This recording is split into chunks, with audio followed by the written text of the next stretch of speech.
Good morning. Thanks so much for joining us again today.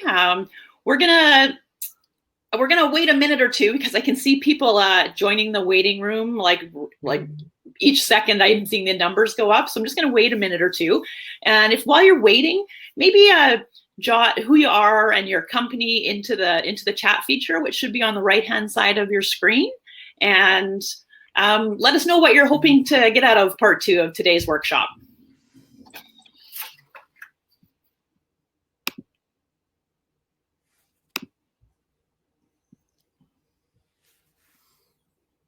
Oh yeah, I recognize a lot of the people in the group.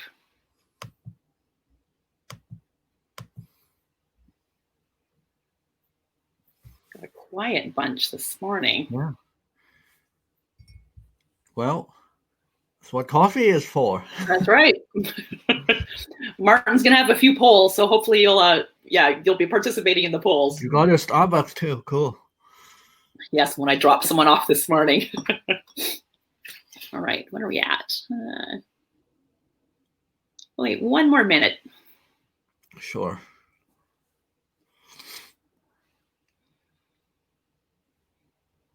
We've got a couple of other great events coming up, so feel free to check out our website, venturelabs.ca, for events. A couple good ones on PR and financial pro formas.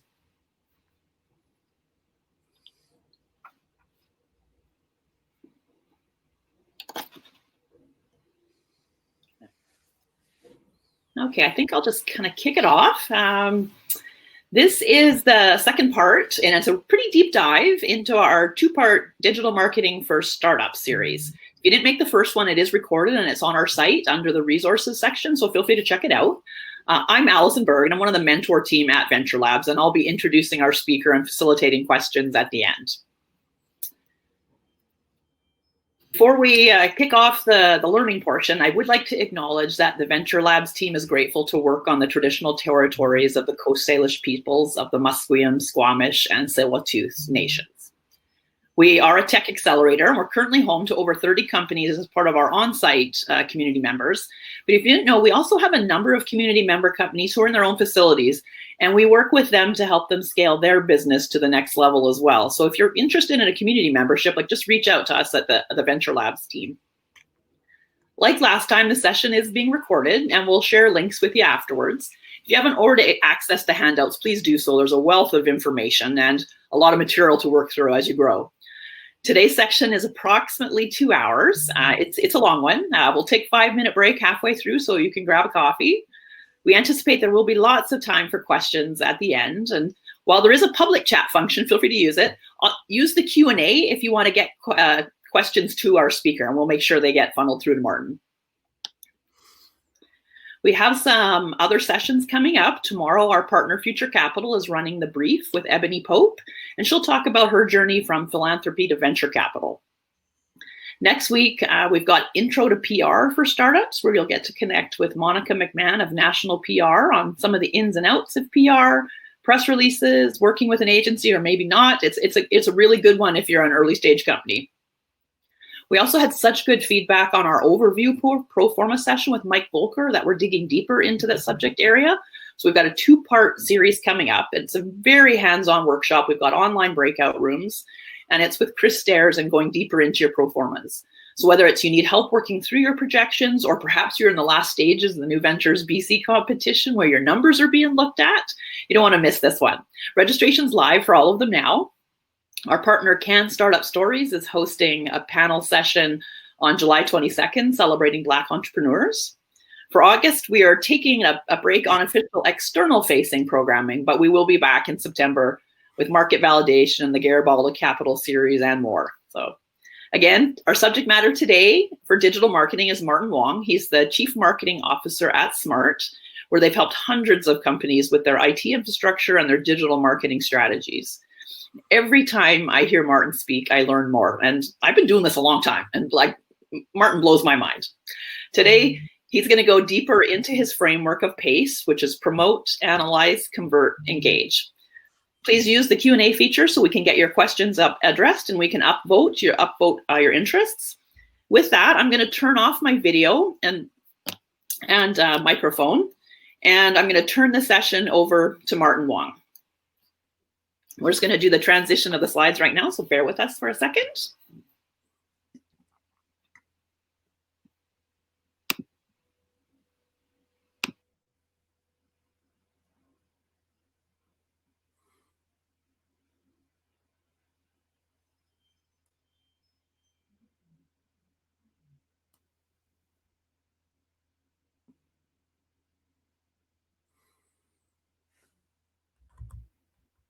Well, thank you, Allison.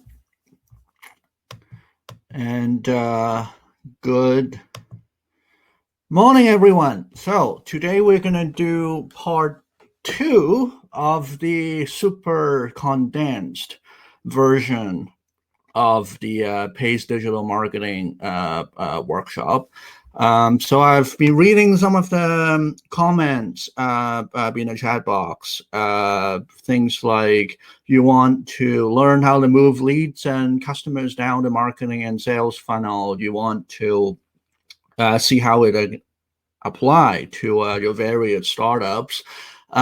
Yeah, so we're going to cover all of that because we only have 2 goals for the 2 days of workshop. One is we want to help you find the right tactics. And remember, as we mentioned last time, 2 weeks ago, the right tactic means you have to pick the right things that you can do right based on the right timing, and also to the right quality, because you don't want to be too detailed in something or not spend enough time from a quality perspective. And we hope that you'll be able to walk away with a solid digital strategy that you can use to scale up your business. And there is a handout available for those of you who did not get a chance to attend day 1. So we'll be going through the digital exercises in the handbook. So you can see the link, or you can also click on the handouts tab of this webinar application where you'll be able to download the workbook as well. So let's warm up. Have we all had our coffee? Let's do a quick poll. Did you attend part 1?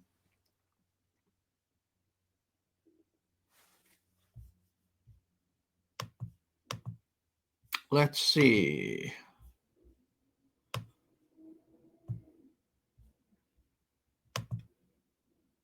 Most of us have. A couple haven't.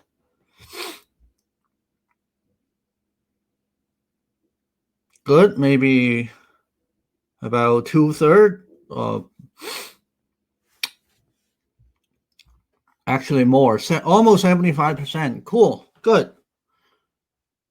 Good. So for those of you who have not had a chance to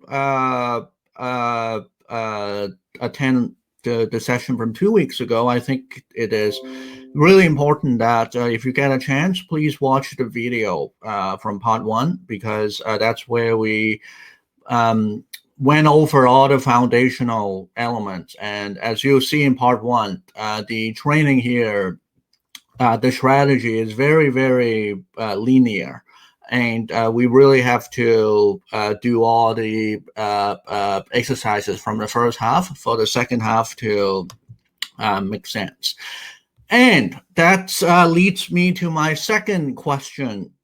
For those of you who attended the last session, did you do your homework?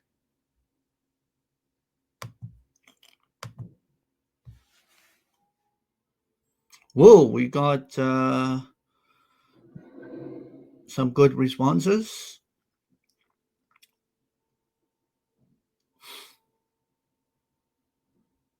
Most of you have done, well, half of you have done some.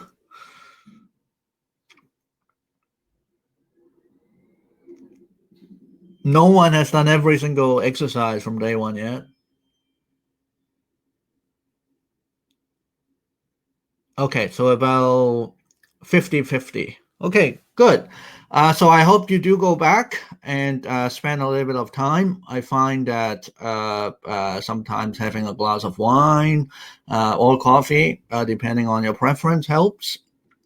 They're really fun exercises. Yeah. So for those of you who didn't get a chance, and for those of you who did get a chance, let's do a quick summary of what we've gone over so far. So we discussed how marketing is a very linear process, and if we have a bad idea, no amount of good marketing can save it. So it all starts from the very core, the value of the product or service that we're offering. And this led to the first exercise based on the what, how, and why statement, basically looking at your customers and your competitors, your value proposition of how your product is different. Why does that differentiation point actually matter to your customers? Because that's what we're going to market the heck of.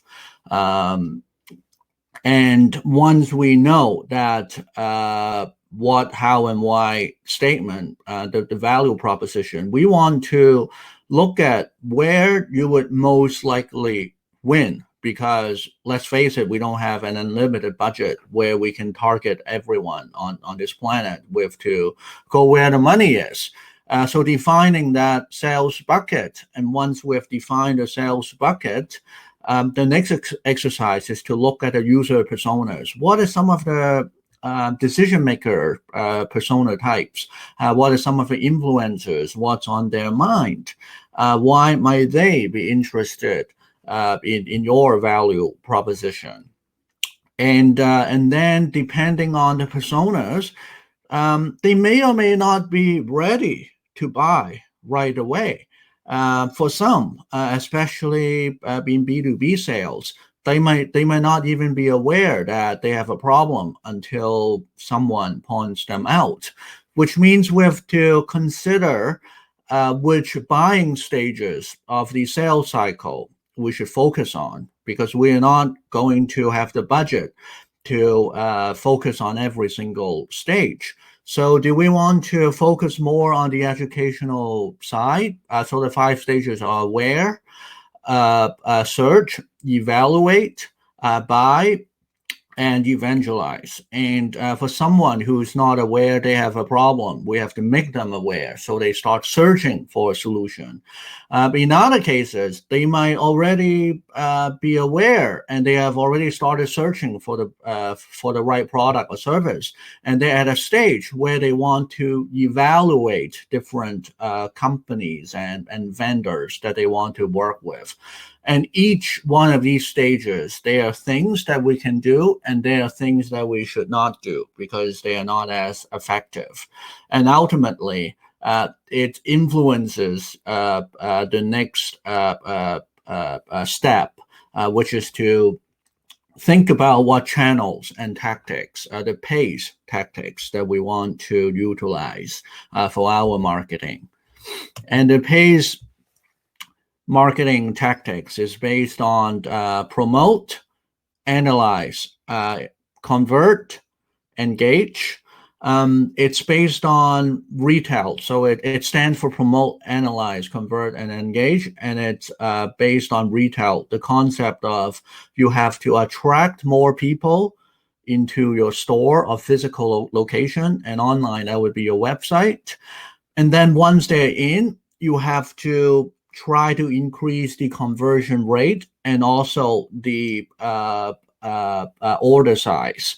So rather than them spending an average of $50 every time they walk into your store, you want to make it 65, 75. And lastly, you want them to come back. So you want them to visit you every month, every 2 months, so that even though the per transaction value is $65, let's say, per transaction, the lifetime value of the customer or the annualized revenue per customer or per subscriber is higher than 65. And online, we can absolutely measure anything and everything. And that's where the analyze comes from. So PACE, promote, analyze, convert, and engage.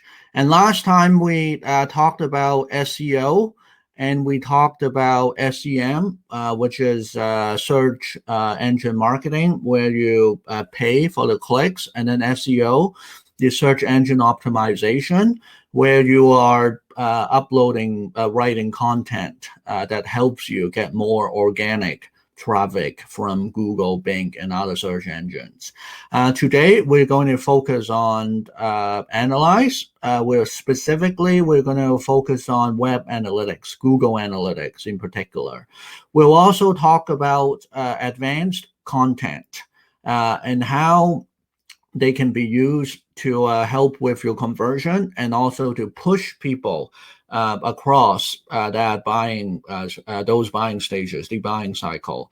And lastly, we'll talk about how we can combine that concept with remarketing, which is part of the engagement tactics, and also email marketing, and how to use those to help push the sale along.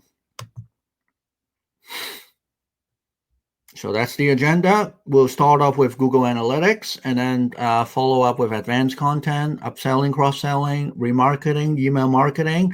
And finally, we'll talk about the implementation plan. So let's start with web analytics. Let's do another poll. Do you currently analyze your web analytics?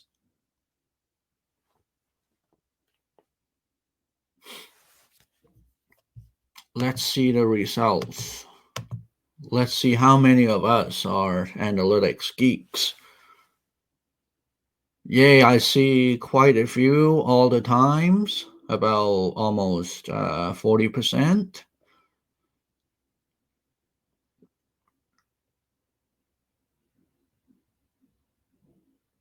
So about 40%, and then 60% of you, I think after this call, you will become the yes all the time crowd.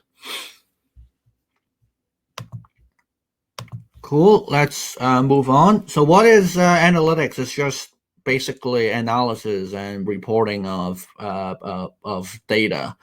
And I want to start off with a bold statement, and that's most people are collecting data they would never use because they have not thought about what they actually have to look at or should be looking at.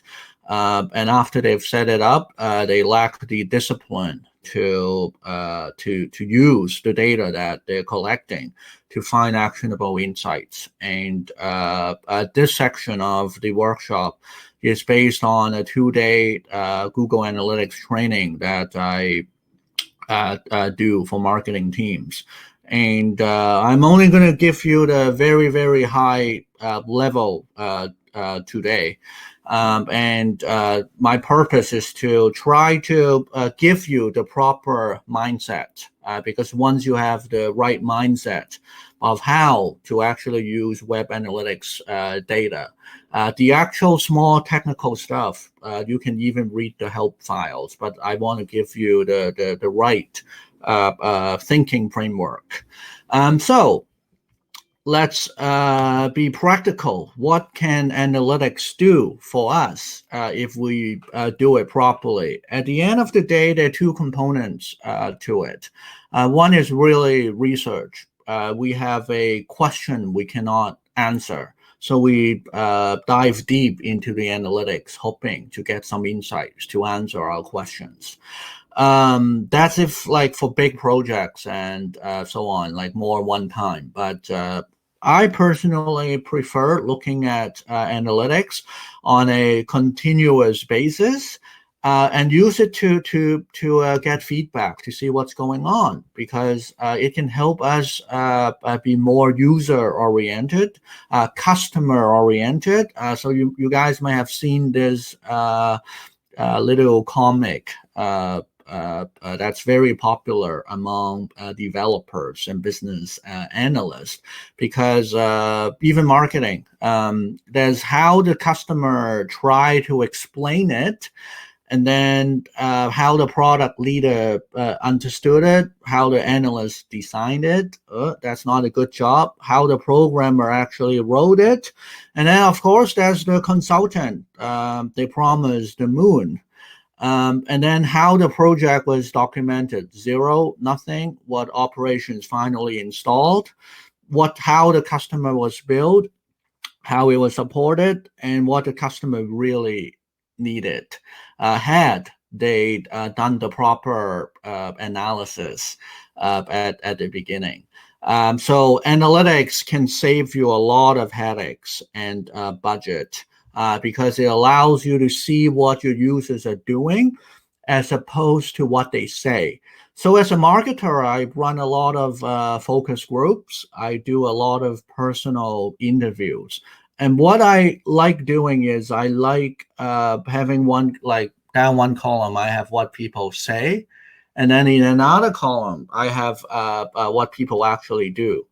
And you would be surprised at how different the results are, because most people want to look good in a focus group or interview. And I'm not saying they lie on purpose. I'm just saying that what they claim or say quite often is what they actually do according to the analytics data. So analytics can show you what your best customers want. One simple tip that can change the way you look at analytics is, what if you only looked at people who have bought from you, as in when you make a decision and you look at what pages are effective. You actually cut out people who have not converted into a sale from the website. Probably most analytics account, that's going to give you an entirely different view. All the numbers, all the metrics are going to be different. And if you really understand your customers, then marketing becomes a job of finding more customers who are like the fanatics who have already bought from you, rather than looking at the whole analytics account and letting the 95% of the other data skew your results. So I've got 2 case examples here. One is ICBC. So I did a bit of analytics consulting for them a few years ago, and then I realized that their analytics was basically not very accurate. Why? Because there's a bank in China, also called ICBC, and a big chunk of the traffic, I forget now, it's like 40%, 30%, something pretty significant, was actually coming from China, and then the bounce rate would be super high. They actually weren't looking for insurance; they were looking for the bank. So that totally skewed the results to filter that out. And then another very common thing that I see in a lot of technology clients is job applicants who are looking for work. So they're looking at your products and they're totally skewing your data.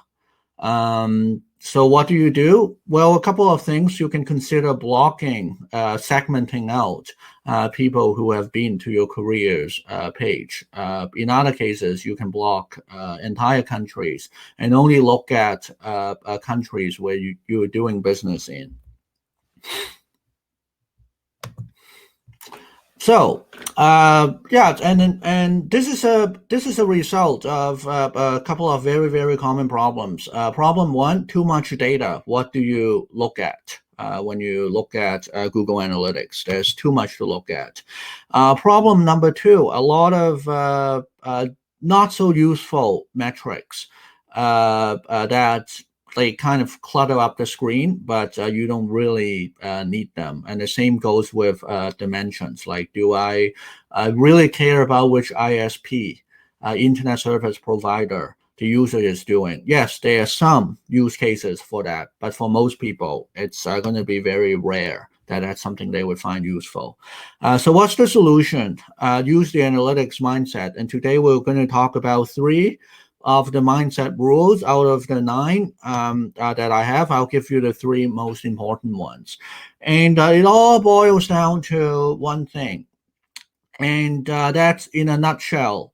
Metrics and averages and anything Google Analytics related or web analytics related, it's completely meaningless without context.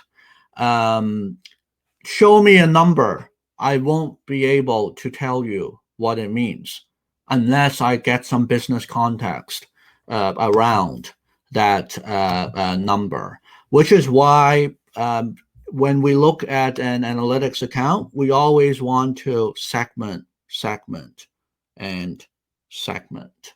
And I'm going to show you guys what that means. And why is segmentation important? Because not every opinion counts. So actual real life case story here. So once I had a young team that was freaking out because one of the executives basically made a comment because he got an email forward from the sales director or customer service director or someone that people are complaining, and I'm going to put it in quotations, right? People are complaining about the spam that the team was sending out.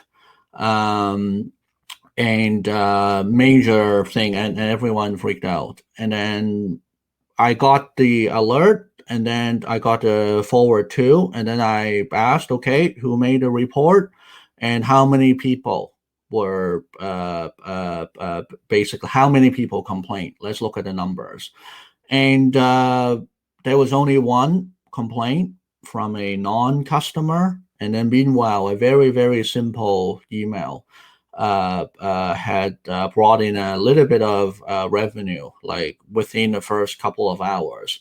And like, why would we then pay attention to a disgruntled, like not even customer, when it is something that is otherwise is quite an effective campaign? Now, we shouldn't spam, and they weren't spamming.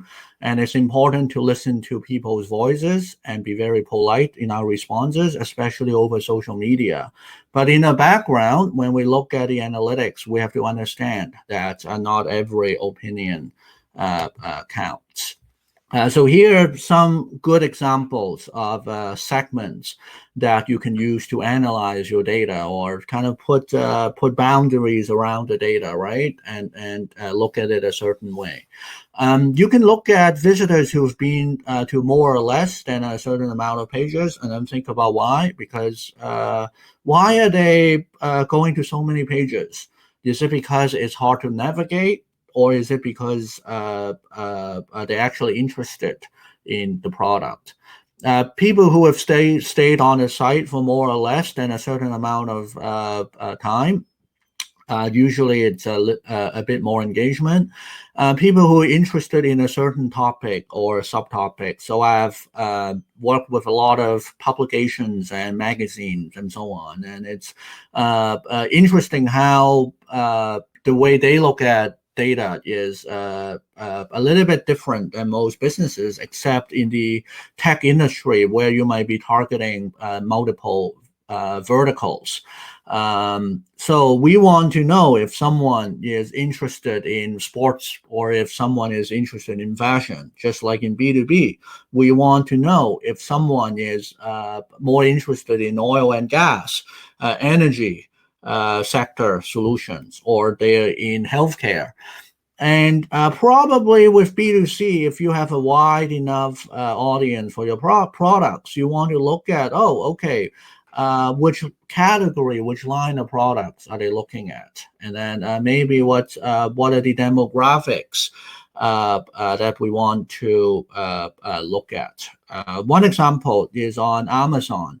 Once they know your gender, and they should know your gender if you've ordered from them. So when they serve you ads and when they show pictures, banners on their own site, they have actually found differences between an image using the left hand and the right hand.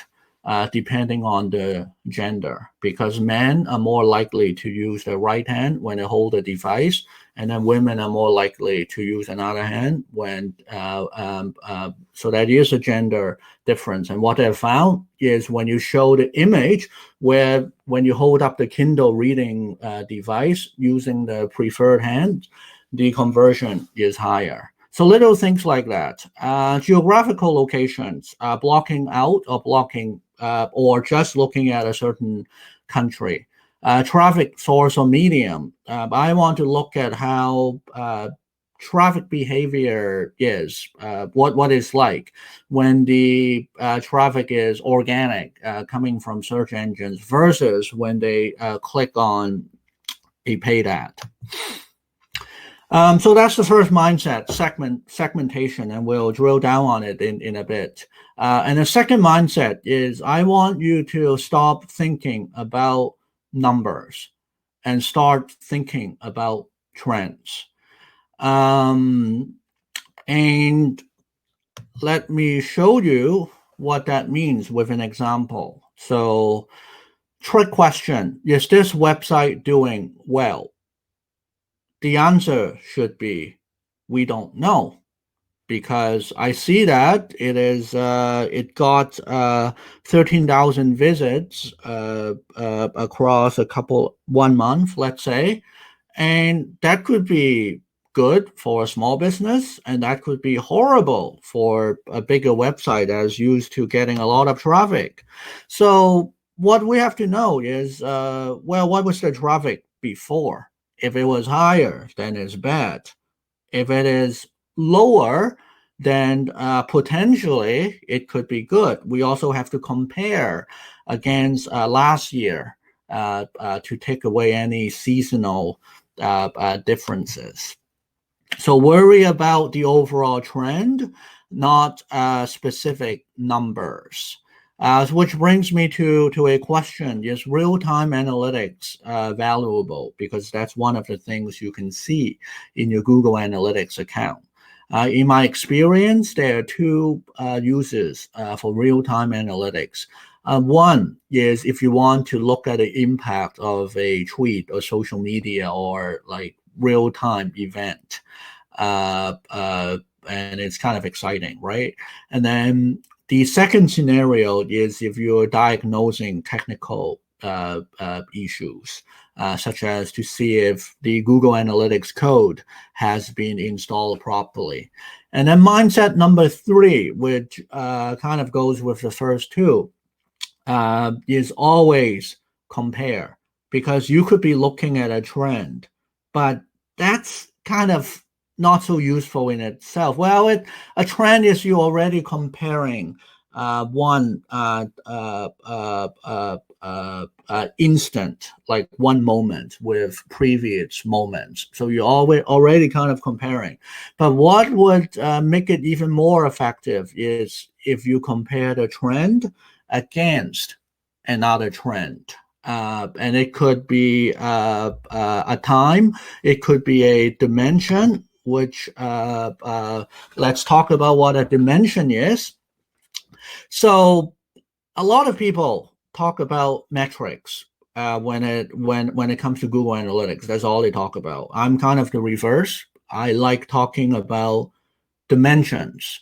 And what is a dimension? Dimension is the thing that you compare. So dimension could be the city that we're looking at. And a metric could be something like what's the population size of a city. That is a metric. So using the example I have in the table, if I were to tell you that Singapore has a population of 5.2 million people, and you'll be like, okay, so what? Like, I don't know what that means. But if I were to tell you that Singapore is actually smaller than San Francisco, now it is about 6 times bigger than San Francisco. population-wise, then the first thought that comes to your head is going to be, wow, the population density is a lot higher than San Francisco. And this is what comparing dimensions can give you. And what are some examples of dimensions and metrics in Google Analytics? Let's start with dimensions, things like what browser people are using. Now, why might we be interested in that? Couple of reasons. One is not all the time, but sometimes you can see what age group and income range someone is in, a segment is in based on their browser. If they're on older browsers, you see that a lot in government organizations because of their IT policies. They are not allowed to upgrade their browsers. They have to get their IT department to do it. So you might have, you might still see in your own Google Analytics accounts a couple of % of people using Internet Explorer, for example, even though it's been replaced by Microsoft Edge. The city they're from, comparing that is very useful because going back to what we covered last week with pay-per-click campaigns, remember, you can segment your campaigns based on geography, actually all the way down to the postal code, and only target areas that are the most profitable to you. Continent, country, similar to cities, just bigger scale, screen resolution, referral path, source. So a source could be like Google, Bing, Facebook, product, landing page, campaign. So these could be your Google campaigns, destination URLs, keywords. All these things you can use to compare against one another. And then metrics are things like time on page, how long they stay for, the bounce rate, exits, page views, goals, transactions when it comes to e-commerce. All these are metrics. And metrics are more useful when you use them to compare dimensions. So one SEO tip or one social media tip even, they're kind of related. Just knowing that this many people came to your site or to your blog is not useful. But breaking it down and comparing to article 1, 2, 3, and 4, let's look at the amount of visits they generated. That's useful. Now we know how to write better clickbait headlines, and even that is not the whole story. Like you can clickbait someone into coming, but then another metric would be conversions. How many conversions did we actually get from that article? Source, time on site, same thing. Why are people spending more time when they come from this social network versus another one? So always compare different time frames or dimensions when you analyze a metric. That is the number one rule. And how do you segment? Well, in Google Analytics, they've made it really simple. There are 3 ways you can segment. One is the content drill down. The second way is through filters. And then the third way is advanced segmentation. So content drill down, what it means is that you're just clicking your way along in your Google Analytics account. Profile filter is if you, at the profile level, you actually filter the data coming in. Like in the ICBC example, we had to filter out traffic from China, for example. And then some of my enterprise clients, we filter out all of their internal IP addresses so that when their customer service team refer to their own website for information while they're on a call with a client, it's not skewing the analytics data. And then lastly, is the advanced segmentation function in Google Analytics, and it's in the upper left corner. And if you click on it, you'll actually see a lot of pre-made very useful segments. Like you can look at the new visitors only, you can look at paid search traffic, you can look at the visits with conversions. That's super useful to look at. You can look at visits with transactions if you're in e-commerce, and basically goes back to only make your decisions based on the best customers, not everyone. And you can also set up your own custom segments, which is really useful. So I have got here a couple of my favorite custom segments. One is certain social media platforms that we've linked together. So like looking at Instagram and Facebook and LinkedIn together, for example, whatever the use case is. You can look, you can do a filter where the keyword matches the company name, because you know that then those are actually keyword searches. So here's the thing. Last time I already talked a little bit about search engine optimization, and so this is something that goes with it.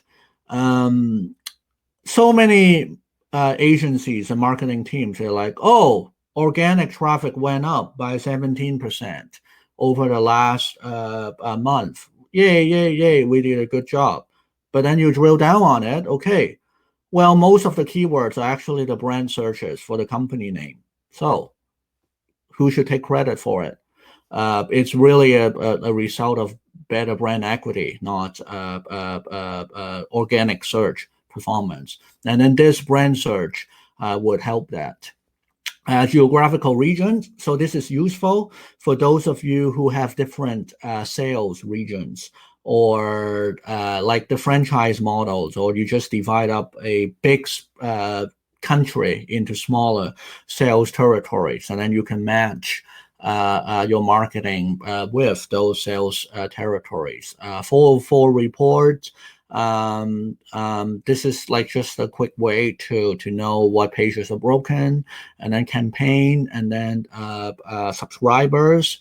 For those of you who have logged in users, you can actually see people who have logged in, how their behavior is different than people who are not logged in, or who have not done business with you before. Setting up the event segment for the brand. I won't go over the details. There are tons of YouTube videos where you can learn this. So the take-home exercise for you is to actually, I want you to go through each of the stock custom segment that Google Analytics offers. Turn that segmentation on, and then ask yourself these questions as you go through the account, because chances are you'll probably find some additional insights about your customers that you might not have had before. So that's exercise 14. Fun little exercise. And then let's look at the conversion goals. So you guys are probably familiar with conversion goals. All it means is when someone performs a certain action, like fill out a form or makes a purchase, it counts as a conversion. So you can break it up into different goals. You can look at a conversion rate, you can look at a number, and then you can use it as a metric to compare across different channels. Creating your first conversion goal is super easy if it's not done yet. The easiest way is to have a destination, like a thank you page. And then if that is not possible, you can use something called an event. So when someone clicks a certain button, there are ways to trigger that. But if you haven't done that yet, you should probably talk to your web developer to set that up for you. And then the match types are basically if you're using the URL as a thank you goal, conversion goal, then what if they're like weird numbers after the thank you because every page is unique? their ways basically talk to your web developer. They can make it so that regardless of what the final URL is, as long as there's like thank you here, it'll count as a conversion. And then once you have set up the conversion goals, that's very useful. What makes it even more useful is looking at the whole funnel. So a conversion funnel is a visualization of where people are coming in and then how they're dropping out before they finally get to the goal. So, and how do I use this? I use this for optimization. One case study would be a bus company. They do tickets. They sell bus tickets to Whistler, and then they asked me to improve their conversion. So I took a look at the funnel, and I noticed that most people who were dropping out to go to the bus schedule. So, like, very simple. So we thought to ourselves, like, why don't we just add the bus schedule to the checkout process? Just display it again, just the relevant ones, and that lowered their dropout rate and increased the conversion. Funnel setup.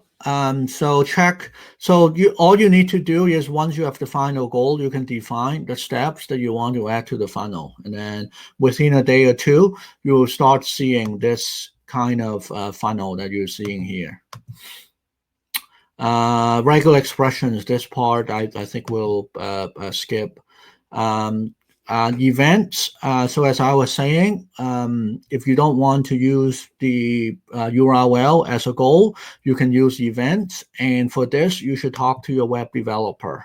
And then here are a couple of goal ideas that I'll let you read offline because they are actually part of exercise 15. I want you to go through your website and then log into your Google Analytics account, see what you're currently tracking as a conversion goal and what you should be tracking that you are not tracking yet. And so once you have the conversion goal set up, you want to make sure that it is linked up to your marketing campaigns. Because why? This way you can start using them as your dimensions to compare the metrics. So integrating Google AdWords with analytics is very easy. The actual video steps, you can look it up on YouTube. Basically, in both accounts, you just put in the account number and then it'll link. Another thing you should consider doing is to enable site search in Google Analytics. What it means is that you can ask Google Analytics to keep track of what people are searching for on the search bar of your website. So I'm not talking about the Google search engine. I'm talking about if you have a search bar on your website and you want to see what people are searching for. And it's funny because you often see people searching for things like pricing, things like that. And then you think, okay, maybe I should generate this kind of content or that kind of content because it will help me push the sale along. And then finally, for campaigns that are outside of Google AdWords, you can use something called the Google URL Builder, which is on the next slide, to create a unique tracking link that you can then put into a URL shortener to post over social media. Or on a radio campaign or anything, so offline campaigns. So how does that work? Let's say the website URL is SFU VentureLabs.com and then / free consultation, because let's say Allison is doing free consultations for everyone, and that's the URL, and that's something very simple to remember, right? Like sfuventurelabs.com/free, something like that. Something we can advertise on radio and on television, on postcards, in magazines, and then what happens is that is a redirect and it opens up to a much bigger URL that has the tracking link embedded on it. And then the tracking link, you can Google this Google URL builder, and then you put the campaign source, the campaign medium, the campaign term, campaign content, campaign name. Only the first two and the last one are required.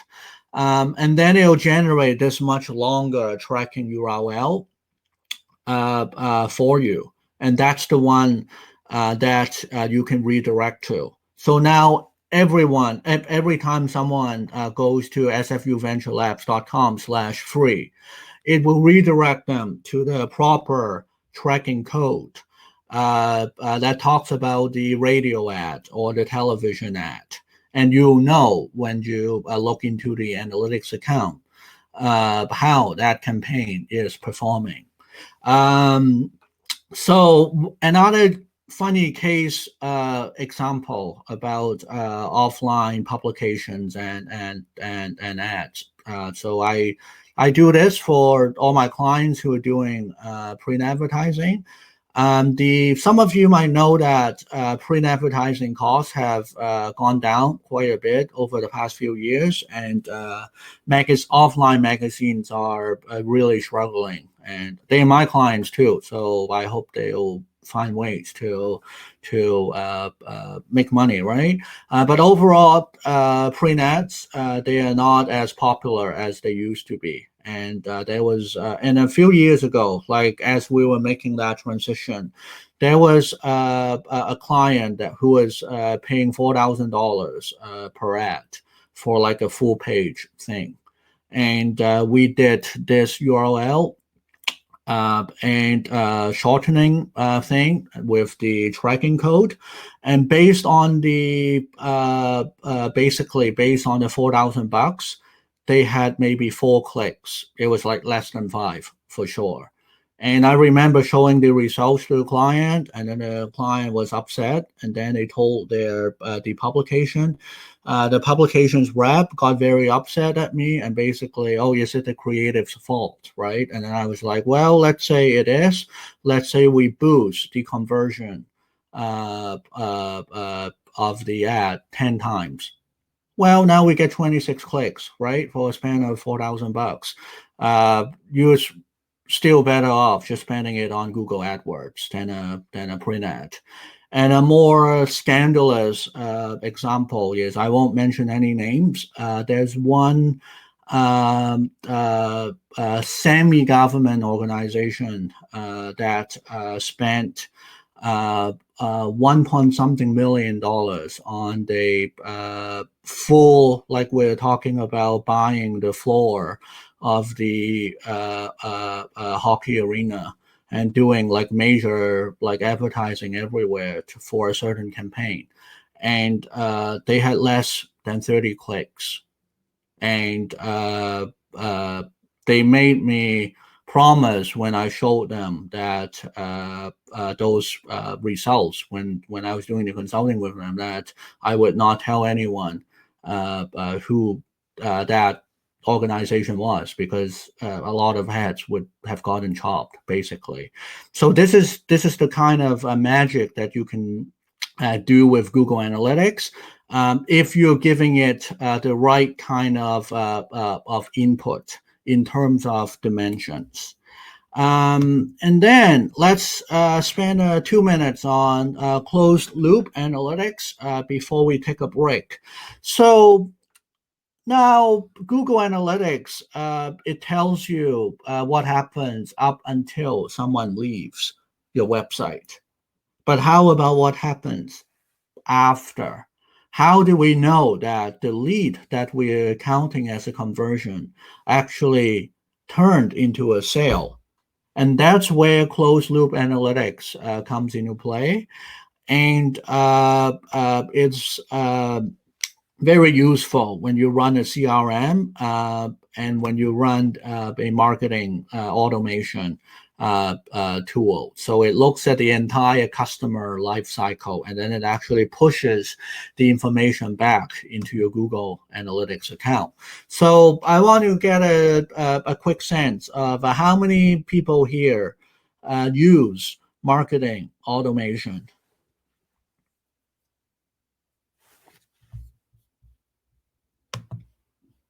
Oh, and we're missing a no. So if you don't have a marketing automation platform, just choose do it later, but don't submit your result. And let's take a look and see how many people. Okay, so a couple of you. Yeah, I figure the number would not be too high. Yeah, so for those of you who are using HubSpot or other platforms, and something to consider, especially since the B2B sales cycle is so long, right? And how would that look like? So basically, from a technical level, you get the click, you get the source of the traffic. You have to push that source into your CRM or marketing automation. So as you look at a lead, you know where it came from. And then you also have to push a unique identifier so that you know, like, this customer is actually that customer inside your Google Analytics. And then what happens is when it actually turns into a sale, and then like you can set up the logic inside Marketo or HubSpot. It fires a signal back to your Google Analytics account, and then it counts also as a goal conversion, but then you narrow it down. And you segment to looking at that type of goal conversion only. And then you look at the dimensions, you look at the source, and you know, oh, okay, we know that this particular lead came from, well, not lead, sale, came from the Google AdWords campaign, or it didn't come from the Google AdWords campaign directly, but we see an assisted conversion. An assisted conversion is when someone comes to the website originally, and then they leave again, and then they come back. So there's still a conversion, but it's not a direct conversion. It's something that gave assistance to the conversion. And then over time, this helps you tweak your B2B marketing campaigns. And then before we break, I'm going to just add one more thing, and then that's to do with the assisted conversions, which we didn't get to cover today. So for those of you in B2B sales, the sales cycle is probably long, maybe a couple of months, which makes the engaging part of the P.A.C.E framework really, really important. And that's something we're going to cover after the break, because your clients might come back to your website like a dozen times before they make a final decision. And for those of you who are already on HubSpot or another marketing automation platform, I want you to think about how many times you went to HubSpot's website within your organization. Probably you looked at it, your team looked at it, other stakeholders looked at it, and you have been following their white papers and email blasts and so on for a while. And this is with their salespeople also contacting you directly to try to get the sale and seeing ads everywhere until you finally made the decision. And then probably what tipped you over was some kind of a joint partnership between VentureLabs and SFU VentureLabs and HubSpot, where there was like additional incentives or something, some kind of a promotion, and then that helped push you over, that tip over the sale. And this is the kind of mindset we should have when we're looking at a Google Analytics account. Look at it as a marketing system, and then see how all the different tactics that you have chosen actually play with each other. And they should play with each other. With that said, okay, we're right at 11 o'clock. Let's break for 5 minutes, and then we will be back.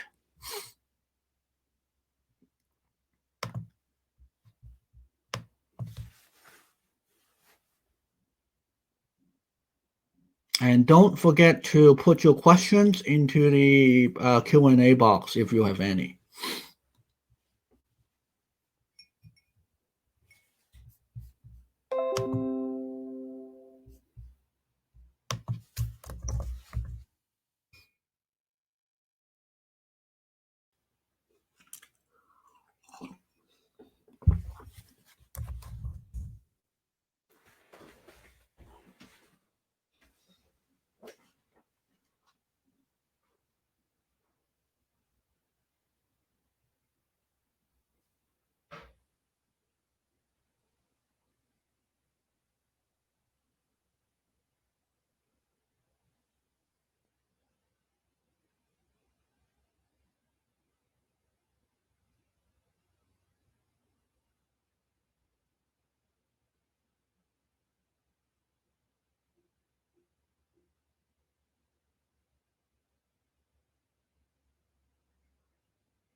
Okay, another minute, and then we'll start.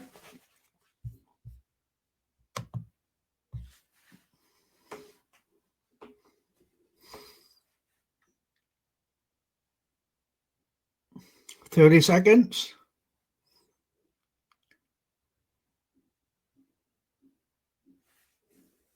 15 seconds. Counting down.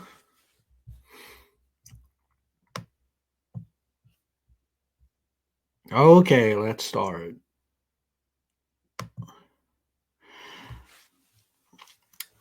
Next, we're going to talk about advanced content and conversions. So one of you mentioned earlier this morning you would like to learn how to push a prospective customer forward from one stage of the buying cycle to the next. And that's what we're going to cover in this second half of today's session. So let's revisit the basics. Let's get all philosophical again. So there are three ways to increasing the value per customer. You can either move the buyer along the buying cycle faster so that it's worth more to you sooner, or you can try to improve the conversion rate so that 4 out of every 50 buyers people buy rather than 2, for example.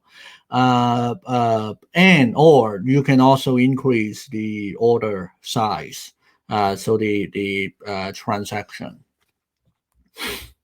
And food companies actually have this down to a science because of the millions and millions of dollars they have spent on research and packaging. So what are some of the tactics that they use that work for me on me? One is the big logos and very, very colorful packaging. So the big logos get you to recognize what it is. You know that it's your favorite chocolate bar, and it's right by the cashier, so you can't even miss it. It gets you from the aware stage to the evaluate and decide stage quickly. So there was a study done, I forget when, maybe 10 years ago, on Coca-Cola and the kind of sponsorships they do that work. So basically, they have influenced our brains enough for us to remember Coca-Cola whenever we see their shade of red. And I think it was the American Idol that, or another show that they sponsored, where they know how to, when they sponsor an event, they might not even need a logo. They need to make the red very, very prominent. And it's what gets us, basically, it reminds us at a subconscious level to get up from the couch and go to the fridge and get another can of Coke. And then cereal companies do something similar. So it's their packaging. So as some of you know, a lot of the cereal boxes all have different colors, but they are owned by a handful of companies, and they've created a lot of sub brands to market to different segments. And because of the way our brains are wired, when we go down that aisle and we see all those pretty colors, it gets us very excited, and we just want to look for the most colorful box to take home. And then so it helps with the conversion rate, right? And then the last bit is the bulk section. Food companies also have that down to a science. Why would I pay more for less when I could get more for more? And I don't even need that extra. Like, I live with my wife, I don't need to order that much, but because it's such a good deal, I don't care if it is going to expire before I can finish it. I'm just going to buy it first. That kind of thinking. And online, we can apply the same principles to drive our sales. So to get people from the aware stage to the evaluate and decide stage quickly, we can use something called advanced content, which we'll spend the next 15 minutes on. Conversion rate, we can do conversion testing.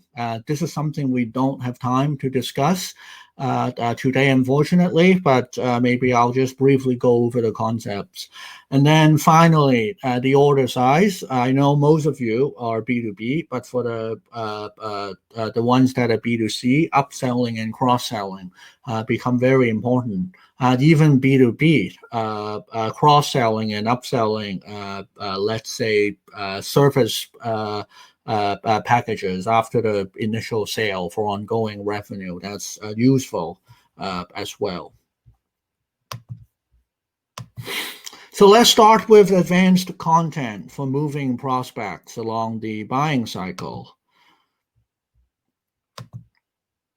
What does it mean? Advanced content. What it means is that people look for different types of content at each stage of the buying cycle. And there are some types of content that works on one stage, but not at another one. For example, articles are great at educating potential customers, prospective customers.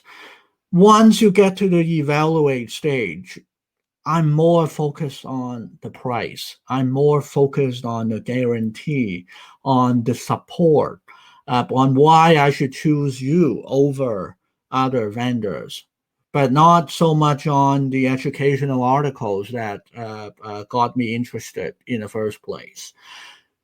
That's what case studies are for. I want to read plenty of case studies and see if I can kind of put myself in the shoes of someone you have worked with. And I want to be able to trust you, because if you have helped my competitor, then probably you can help me as well.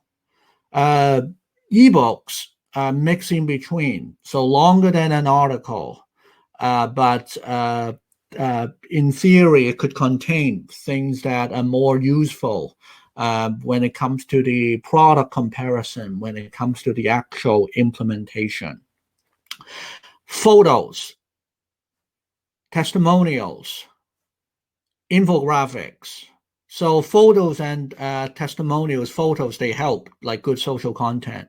Testimonials, I have spent hours going over testimonials of products and services I want to buy. You guys might have done the same thing as well. And for consumer products, those are called reviews, right? Like you want to buy something on Amazon, you read all the reviews first, and then you might end up picking another product that has better reviews. Infographics, on the other hand, they're kind of like, oh, I'm kind of bored. I'm just browsing around. This infographic pops up. Then I spend 2 minutes thinking I've learned something, but it's not really actionable unless I see from the infographic that there is a big pain point that affects me that I should do more research on. And then you get to the search and evaluate stage.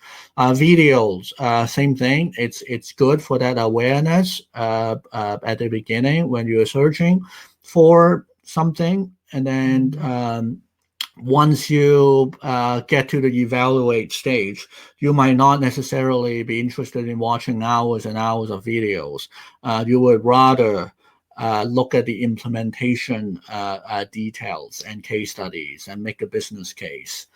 Self-assessments, a very, very useful tool in B2B, and sometimes it works for B2C as well. So for some of our clients, we attract people using the infographic, and then we give them like a self quiz and based on the objective. So some of them might want to look at their potential savings.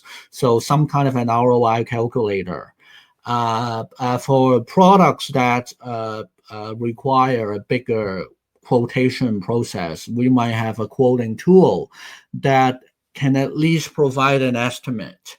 And then, like before you talk to a sales person, so some kind of a sales assessment. And then white papers. So white papers, depending on the topic, they can go from aware to evaluate, because it could be more about the trend that is up and coming in your industry, or it could be more about how your company, why your company is better than another one, some kind of a product comparison matrix from Gartner or another trustworthy source. FAQ content is something I love. Evaluate and decide. They quite often in a B2B and bigger B2C sale, it tips the sale over, as I like saying. So think about the last time you were interested in buying something. You probably wanted to convince yourself logically to go for it. Emotionally, you were already sold. You were just looking for logical reasons to justify making that purchase. And that's why you were looking at specs. That's why you combed over the FAQ to look for more reasons to buy rather than to look for reasons to not buy. Because if you were looking for reasons to not buy, you would have just clicked on that back button on the browser. So FAQ is where I hide a lot of good psychology-based questions as part of the content. And then shipping and return information, very important for B2C because it takes away the sales resistance. It gives people more reason to just act first and think later, because you can always do a return if things don't work out. So some of these advanced content is meant to improve conversions on your site, like tons of testimonials everywhere. And then other types of other content is meant to push them to the next stage of a more complex buying cycle. Like the free archived webinars, for example, which, speaking of webinars, I get asked this question a lot. What content should be gated and what content should not be gated when it comes to the advanced content? So it really, honestly, guys, it really depends on your industry and what your competitors are doing. I can tell you that if over time content becomes ungated, this is over time, as the value of that piece diminishes. If you look at what companies used to put behind the gate versus today, a lot of previously locked content has become publicly available, and that's a bit of like human nature, right? Like if I can get the same kind of content from 10 other sources without giving away my email, then I'm not going to give away my email. I'm just going to go somewhere else. So you have to keep that in mind. And then in some industries, because they're not very competitive, you're still fine with gating everything as a way to capture leads. And then another argument for gating is that, okay, maybe you don't want to work with everyone. You only want to target people who who want your stuff enough to actually give away the email and phone number. And because of the way your product offering is structured at the moment, you really need that human touch point anyway, because it's not a solution that can sell itself. And then in that case, it makes sense to gate the content, because you want your sales team to get in touch and follow up with the lead. So exercise. Create an ideal advanced content mix. Think based on a buying stage. Think about the customer pain or desire based on the results of the exercise you did 2 weeks ago on the personas and on the buying stages. And then think about what type of offer content that they might be interested in. And then after that, compare to what you have currently on your website. So do a content audit. Look at your current pages, and then write down what personas you think they're targeting, what buying stage the page targets. Is it like a sales piece? Is it something else? What is the URL? And then just audit your whole current site. And then it becomes a starting point for you to decide what content pieces you want to add, modify, or remove. A couple of tips. Think persona. So Salesforce is like very, very good at their marketing. Same with like HubSpot, all those big players, right? So if you look at Salesforce, quite often they need to convince the tech guys who are going to propose using that internally, just like the marketing teams who will propose using HubSpot or Marketo internally. And then the decision maker will look at the ROI, look at the business case, talk to the CFO, see if they have the budget for it. So we really need content to help the influencers, and we need content to convince the decision makers. So what you're looking at here is a sample Dreamforce conference. That's the Salesforce conference proposal that you can download from the website. As this is one part of a couple of files in their package. So they've got like an Excel table with the return on investment of going to the conference. Like they want to make it easy, and this is pre-COVID-19, obviously, for the techies to get the permission from their boss to attend the Dreamforce conference. Because guess what? If they attend, they are going to add licenses when they come back.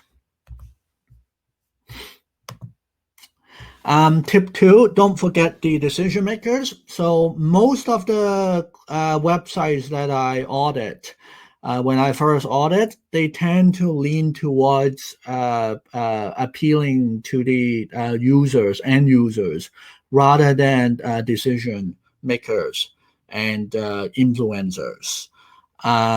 So think about how to change that. It might make sense for the users to have their own portal, rather than make like all the content, make it be end user driven. So make your primary website more of a sales site.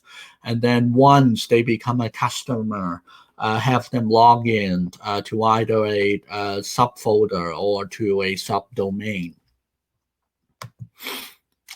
And then once you are targeting the decision makers, like it always goes back to what they want to hear. It always goes back to the balance scorecard.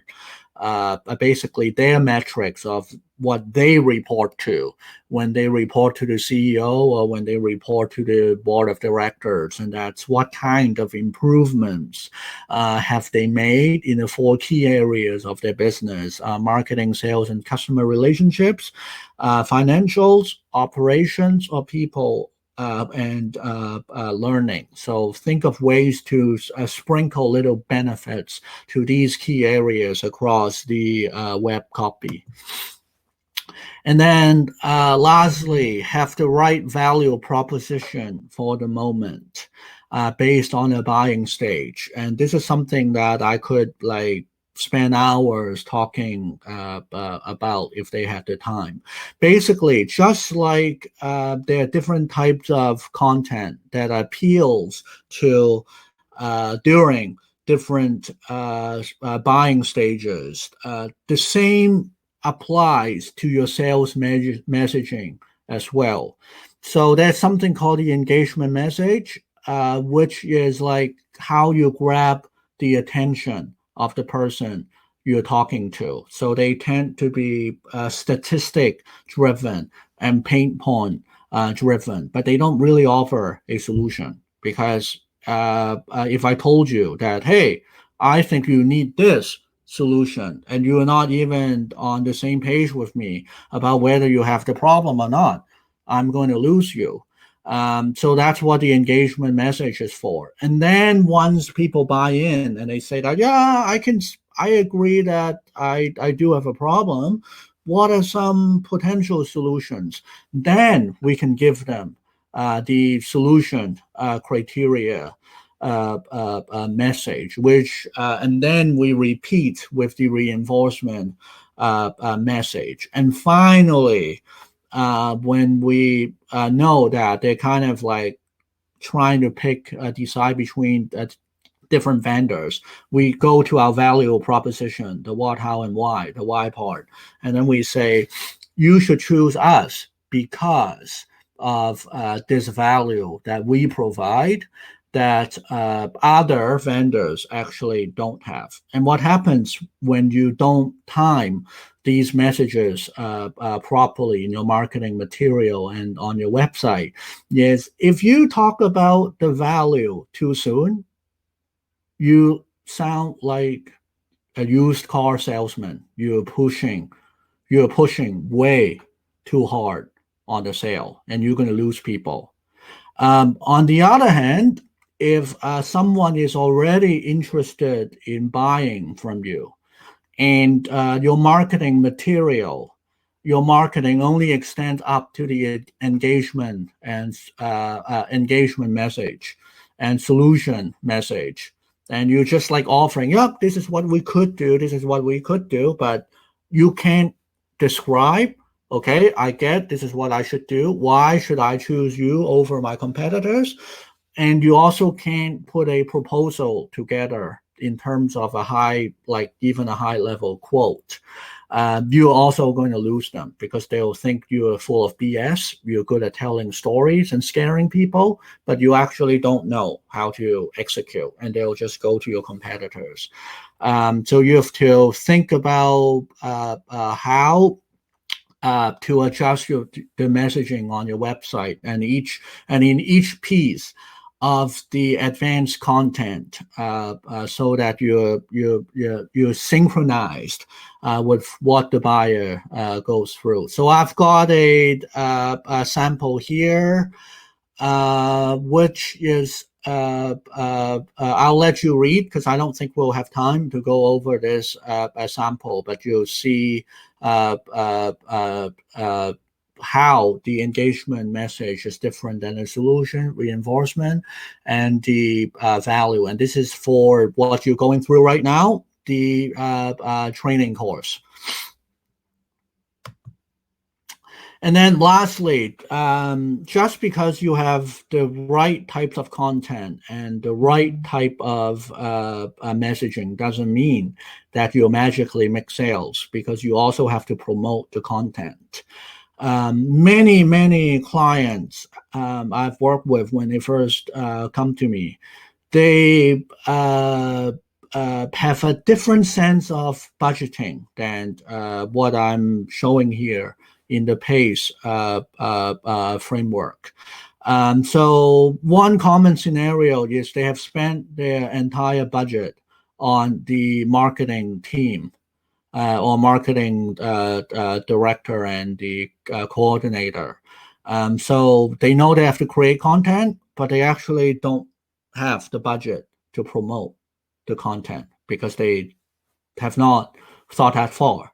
and they can only afford using social media to promote their content because they see that as free because they are paying for those salaries anyway.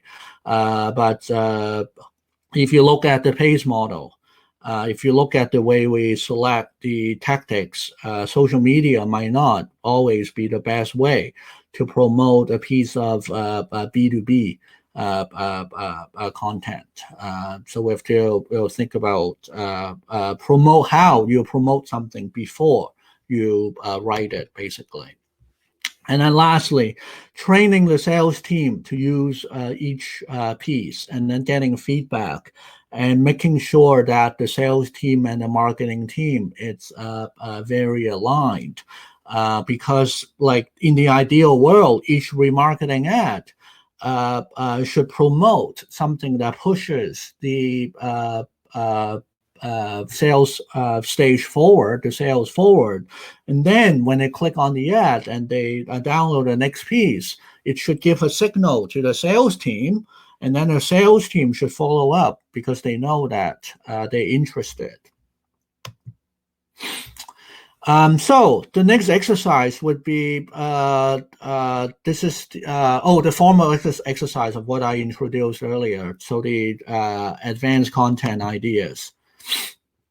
Conversion testing. So we won't have time to go over it today. I just want to quickly at a high level describe what it means. What it means, you do A/B testing. And it could be about an ad, it could be a headline, it could be a page. Basically everything you do, compare it with something else and see which one wins. Basically, so what are some good examples? Like in over the past month, if you had done a conversion testing between a web banner that shows a large group of people at a seminar versus a banner ad that shows a computer of a Zoom video meeting for a webinar thing, which one would have won?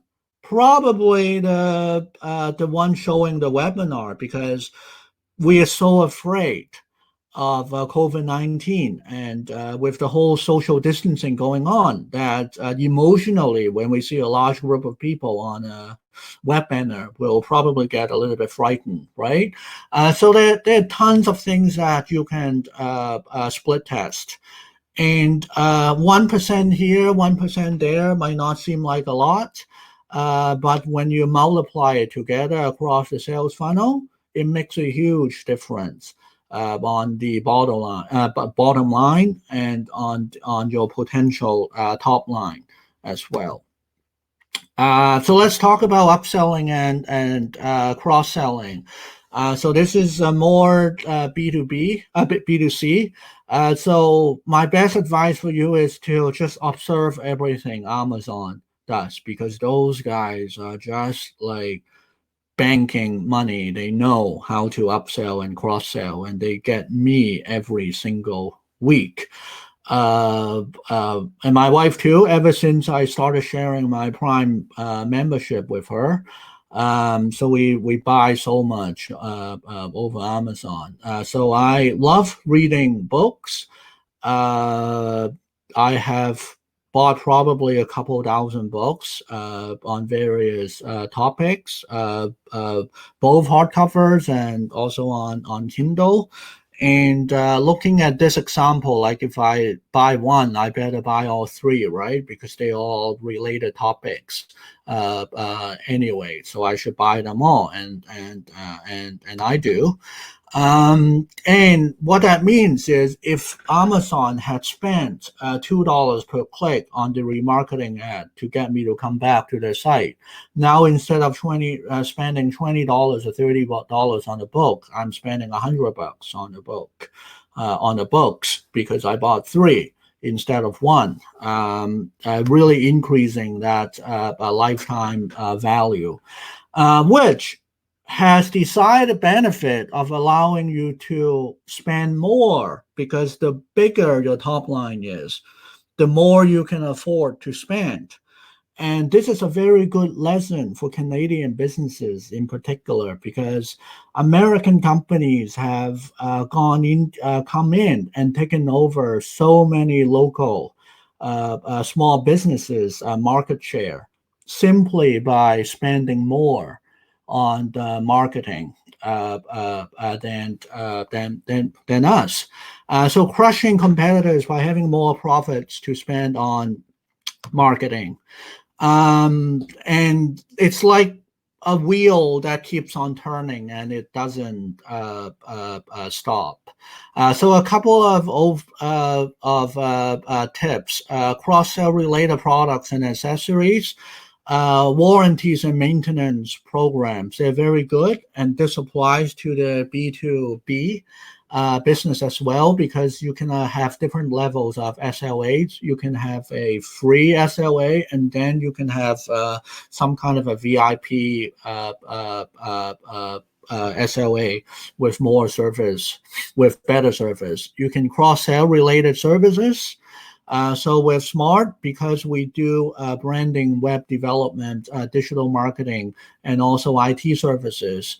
When someone comes in for branding, sometimes we end up building their website. And then when they come in for web development, we take them back, show them like what we're showing you today, that, hey, you actually need the messaging first, like talk about branding. And hey, let's actually think about how you would market the site after you build the site. So let's start talking about digital marketing as well. A couple of rules: don't give too many options. Show just 2 to 3 items at a time. Show only items in stock. Otherwise, you're just stopping the sale. Limit the additional choices, and whatever you upsell should be less than the primary problem. And avoid discounts. The point is to increase profits, not to reduce it. So going back to the Amazon, buy 3 books instead of 1 example. There's actually no discount. You buy, it's the price is the same as if you were to buy all 3. It's just I want to buy all 3, and therefore I bought all 3, and I didn't get a discount. And then when it comes to upselling, you can always explore starting with a loss leader and then upsell to more expensive items, and then emphasize the additional values. And then remember that new and special items can demand a higher price.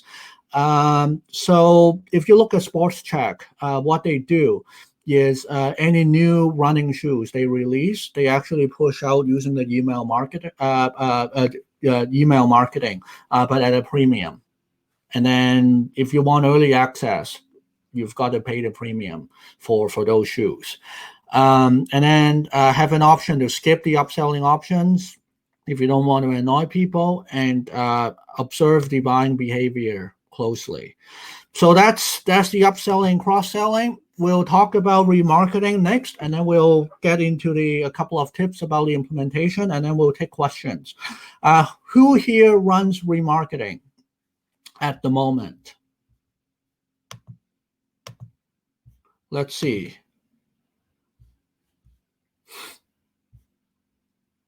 50-50?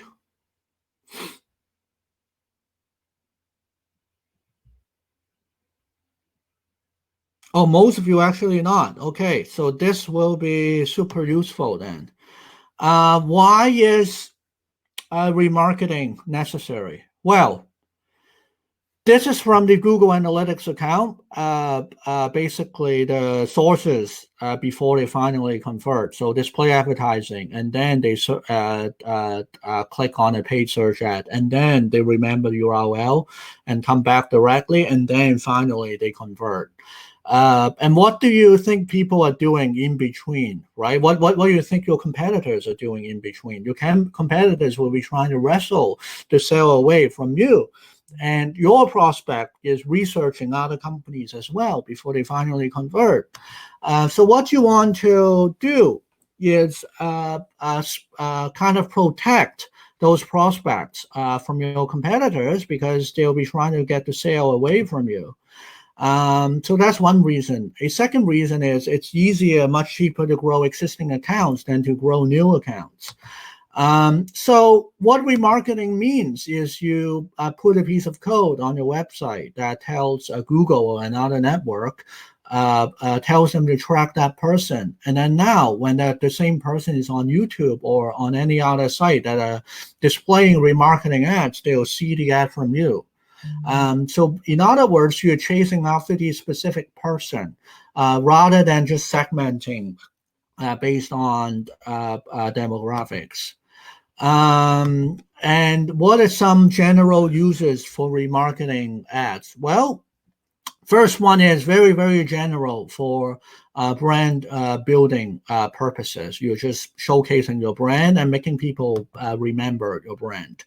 You can push specific offers or product. You can push people to the next step. So I know that someone is looking for this particular service and they're in the evaluate stage. Therefore, I'm using price to get them to click on it. A major announcement to existing customers about your new and up and coming products. Abandoned shopping cart. This is when you know someone was checking out and then they stop and then you want them to come back and finish the transaction. You can do members only. So similar to announcing products, you can basically advertise to existing members or customers only. And you can probably guess what the next one is, seasonal. Especially for B2C, Christmas sale, Valentine's Day sales, any kind of special holidays. And then a couple of important tips. You don't want to do too many impressions. This example is from a few years ago from an Indochino campaign. They were running retargeting of using Steve Nash as their spokesperson. And for like 2 weeks, I saw Steve Nash's face, I don't know, 10,000 times. And I was so annoyed. I actually emailed them and told them to, hey guys, just put a frequency cap on your campaign, please. Another tip is to the exclude list. You can include all visitors in the past 30 days, but exclude all customers who have already made the purchase. Because guess what? Steve Nash's face was still showing after I bought a new suit from them. And that just wasn't right. It was getting annoying. And just like what I told you 2 weeks ago, make sure you groom your automatic placement, know where your ads are showing. So similar tips, cap your frequency and know where your ads are showing, because you don't want your ad to end up showing on a hate site, for example. Next exercise, remarketing brainstorm. Think about how these 7 types of remarketing ads could apply for your industry. And then we'll talk about email marketing and wrap up.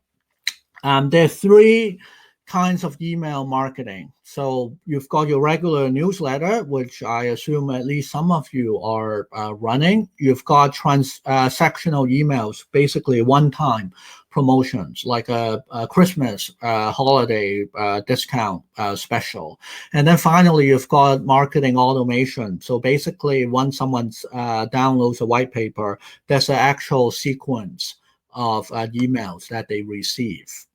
And no matter which kind of email marketing you use, a couple of tips. Use a professional service.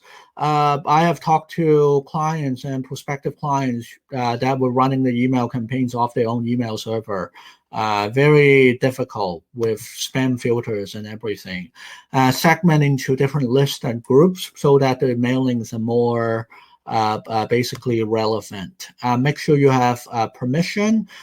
Castle for Canadian list, and then can spam when it comes to the United States.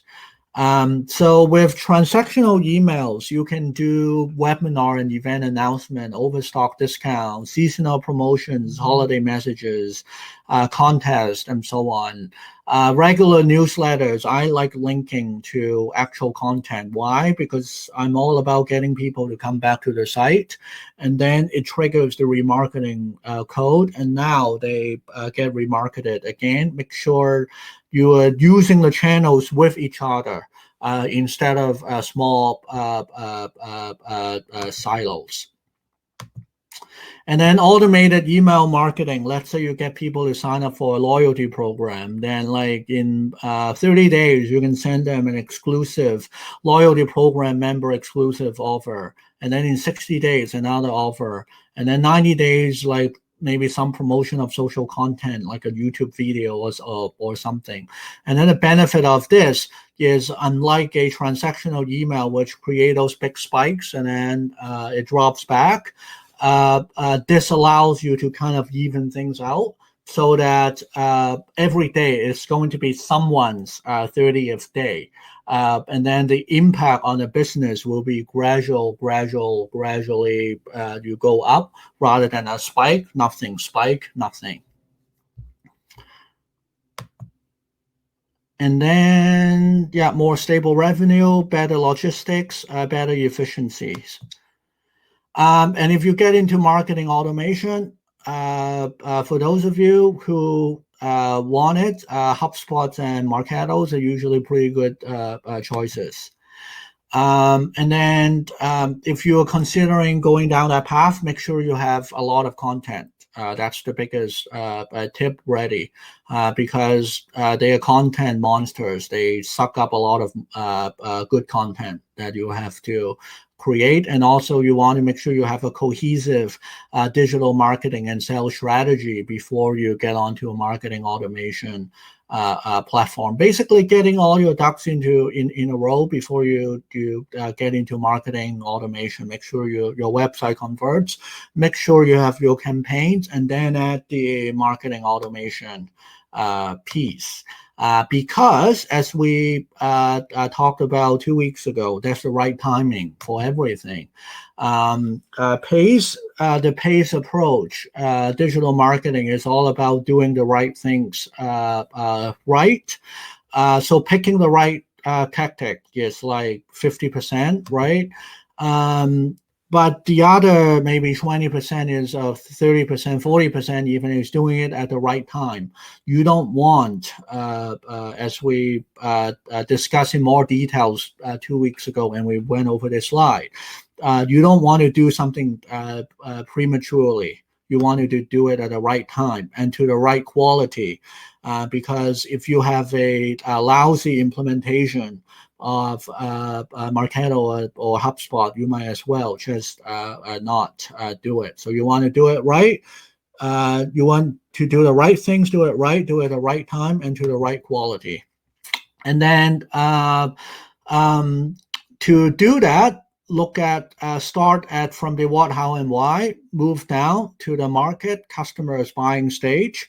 Then pick out the channels and tactics, which we covered SEO and SEM last time. Today we looked at web analytics. Today we spent quite a bit of time on using advanced content to push people off next to the next buying stage. And then finally, you need to keep on engaging those prospective customers and even your existing customers. And for that, you can use remarketing, and you can use email marketing, and you can also use social media, which we didn't cover much. We didn't get a chance to cover today. So a couple of steps for implementation. So go through the workbook. That's number one. And then based on what you have picked out, pick out the setup task and pick out the ongoing task. Okay, that you have to do. Once you have done that, look at your team composition and think about who is the best person to each task, and also which task to outsource to an agency and why. And once you have done that, also think about the resource allocation, because you have to think about things from both a time perspective and also from a media spend perspective. Because remember, some things that look like they're free, such as free organic SEO traffic, isn't actually free when you consider the amount of time that you have to put into the blog post, which is why if you write content but don't promote it, it's a waste of time. And then finally, assign the accountabilities. So this is based on a model that we like using at Smart, RACE, responsible, consulted, informed, accountable. So basically, some people should be responsible and some people should be informed. Some people should just be consulted. This matrix looks different with every team. You will have to basically put the RACE, who is responsible for what, according to your own team composition.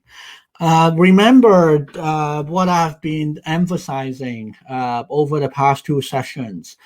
You want to do things right, to the right quality, and you want to make sure your tactics don't work in silos, because the chain will break at the weakest link always. If you have like great SEO, great pay-per-click, great website content, but then the value proposition sucks, you're still not going to get good results, a good return on investment with your SEO and pay-per-click, and all the time you spend on the web content. So unfortunately, with the in business, in real life, things always go back to the lowest common denominator, and that's life. So make sure whatever we do, we know what we're focusing on. We want to make sure what we're doing is somewhat aligned for the best possible outcome, rather than having a bunch of silos.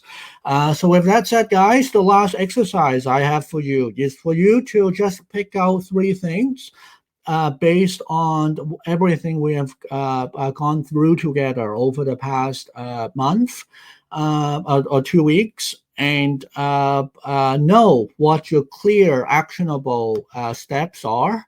And if you have more questions, you're welcome to. I'll start taking questions now.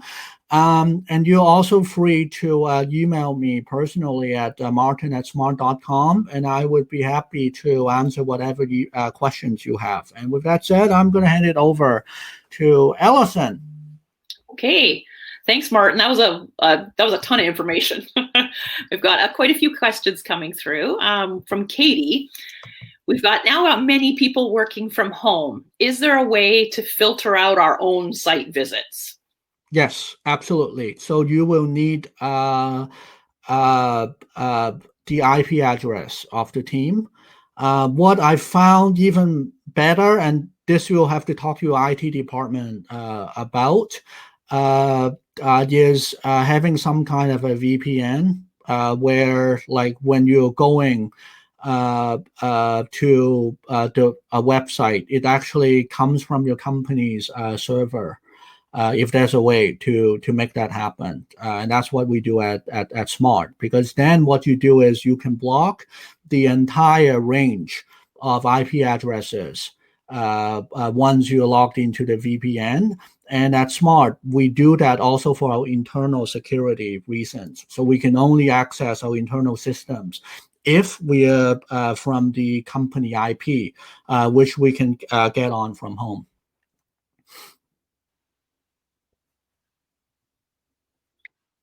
Okay, thanks, Martin. From Leslie, if we've got limited resources and we want to prioritize A/B testing, what are the most important areas to focus on? Good. I'm very glad you asked that question. Absolutely start with what gives the most revenue.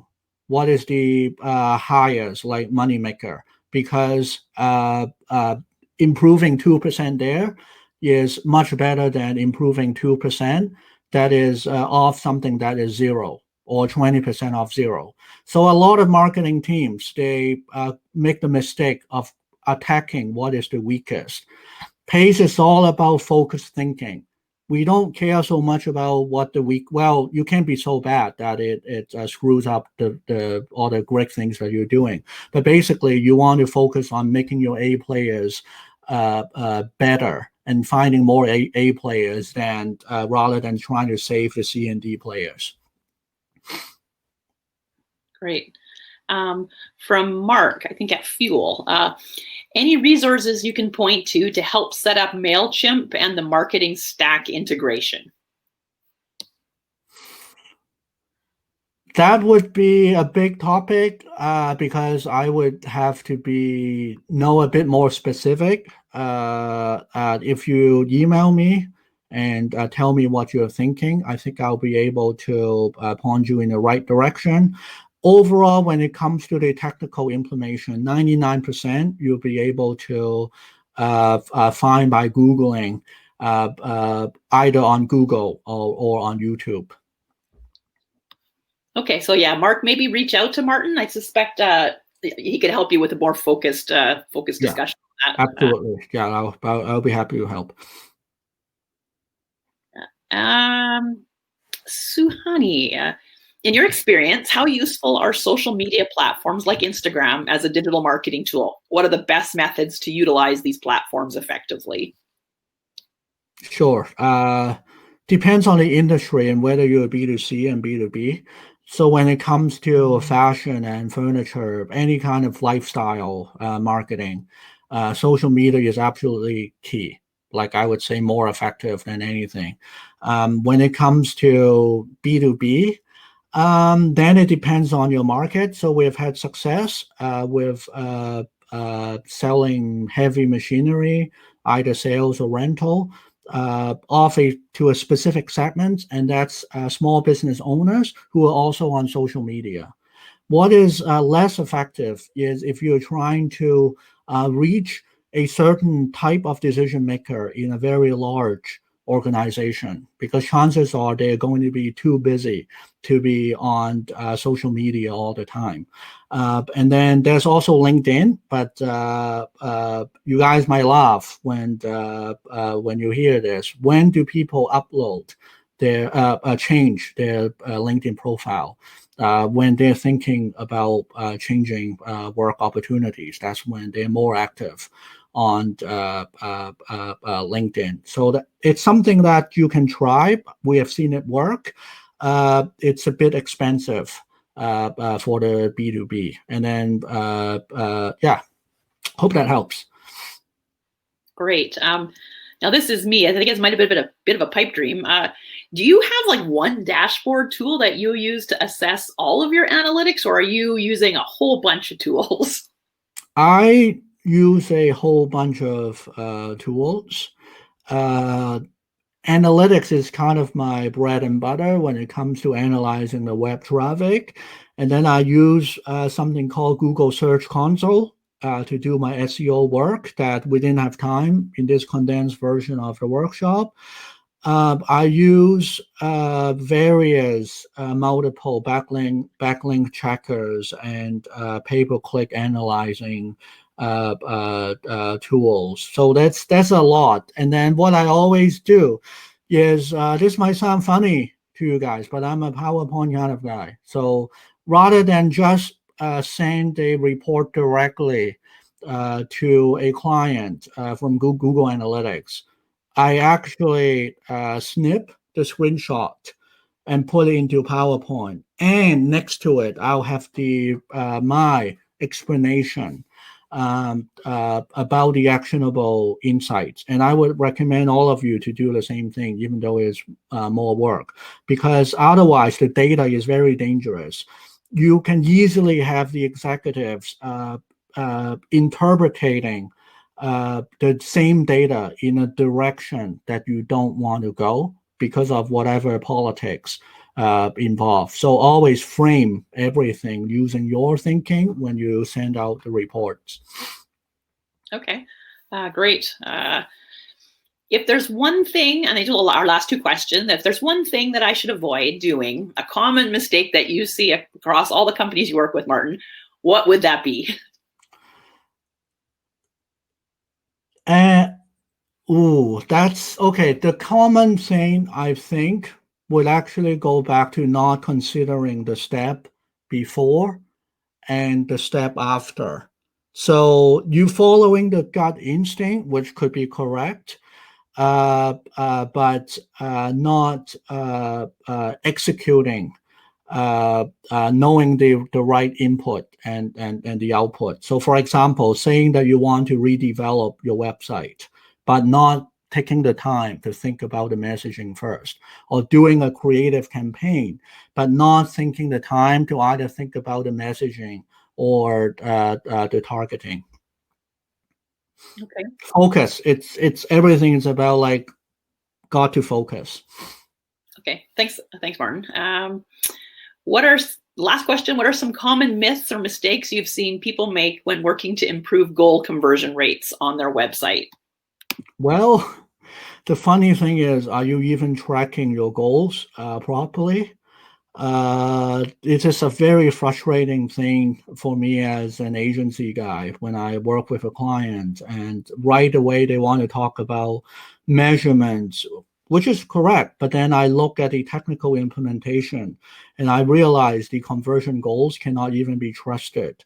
So when you look at your account, actually spend the time to look at the logic of how the goals are set up. I have seen accounts where you go to a landing page and it counts as a conversion. That's like not right. I also have seen a lot of campaigns where Google itself has turned on what's called smart conversions. And smart conversions just kills campaigns because they, when not properly used, they really skew the data, and that's the biggest mistake. And then the second bigger mistake I see is basically the sales team and the marketing team not being aligned on the definition of what is useful as a conversion, which leads to a lot of bickering between the teams over time. Because for you as a marketer, you might see the white paper download as a lead. And then when the sales lead is behind on their sales, they might blame marketing for the poor quality of leads because 9 out of 10 leads did not convert. So, and then like on your end, does it mean that you should have made some of the fields a requirement? You should have narrowed down the targeting so that the conversions are less, but the final actual revenue generating sales are higher. Okay. Well, thanks. That was I think we're at 12:02, so we've run over our time by a mere 2 minutes. Thanks so much, Martin. That was incredibly helpful 4 hours that you put together, which I think would probably take a good couple of days to work through. The value will come from actually working through the exercises and answering the questions.